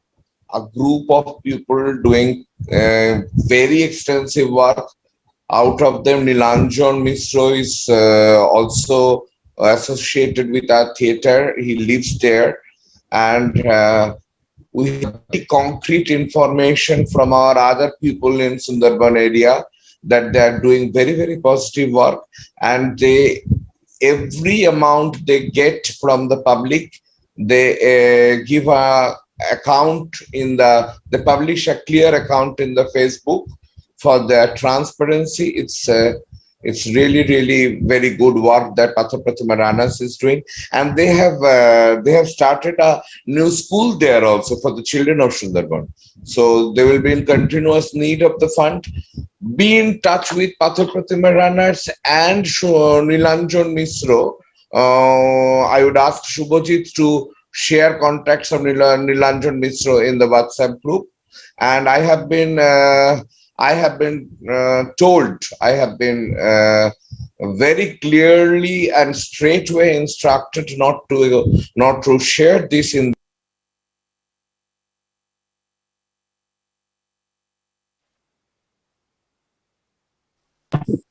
Sorry, am I audible? Yes. Yes. Atulji has personally donated 10,000 rupees for Pathar Pratima Runners, which again is a very great gesture. The moment we were planning and I approached him, he said that I want to donate 10,000 rupees from my side. And he very clearly told me that it should not be focused. But, well, we have not published it in the public forum, Facebook or anywhere else. I'm sorry, Atulji. This little information was required to be shared because this may inspire others to extend themselves a little more. So the moment the money is transferred to their account, we will share the details in the WhatsApp group. Till then, don't leave the group and put on every suggestion as to how this kind of reunions can be organized with good souls. Yeah, cheers and long live theatre. Thank you. Long live theatre. Thank you. Thank you. Thank you. Bye-bye.